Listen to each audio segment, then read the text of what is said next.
So what do we have to set our flashes to use the X1 transmitter? Let's take a look first at the AD360II and how that interacts with the X1 transmitter. As you can see here on the AD360II, we have it set to ETTL, and here's where we get into the different modes for transmission. Let's just kind of run through that real quick. This is regular ETTL. That's if we were going to use the flash on camera. It's a big flash to be using on camera. If you're using a bracket, I could see it putting in your hot shoe. It's kind of heavy for that. So that's right here. Using the little ziggy-zaggy button, we go from ETTL, and then now we go to ETTL with a little lightning bolt. What does that mean? That is the built-in infrared wireless system that all the Canon flashes have, and allows them to use infrared, or basically white light, to transmit the TTL information from a master on camera to a slave flash off camera. That's a nice thing to have, but quite honestly, we have radios built into these. We want to use the radio system. So the first one is, you hit this, it goes lightning bolt, it says master. You hit it again, lightning bolt, it says slave.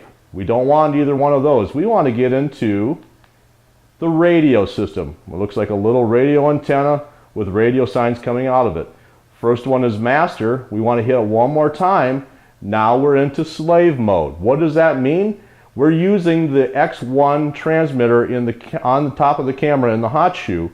We're taking the AD360 off camera. That's the whole idea of the system, is to be able to use off camera flash. We need to have it into the slave mode. Next over here, we've got the channel. Remember, we set our X1 transmitter to channel 1. We need to make sure that our flash is also set to channel 1. And then the next is, what group is this flash set to? This is group A. You can see the button here with the menu. It says group. I can hit that and go to B. I can go to C. I can go back to A. Okay?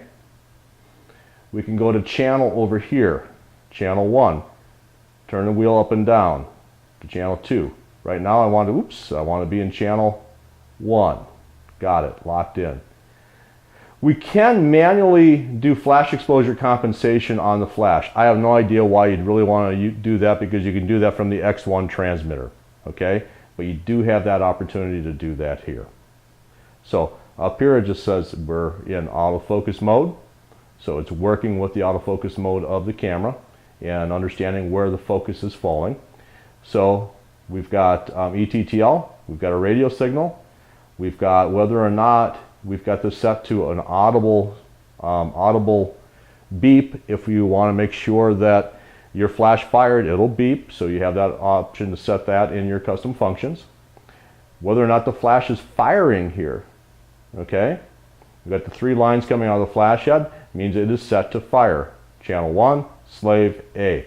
That's the base setting. The only thing really, if you're using this off camera a lot, the only thing really you're probably changing is what group it's set to. Depending on, I like to have group A be my key light. If I'm using a fill light, I like to use that as group B. If I'm using an edge light, I'd like to use that as group E, or group C. Or E for edge, you could do that too. Find a system that works for you, and that should be the system that you use all the time. You'll notice there's no receiver clipped into the flash, because the receiver for the X1 system is built into the flash. The radio receiver is built into the flash. So there's nothing else you have to change. You just go to your X1 transmitter and you can test fire.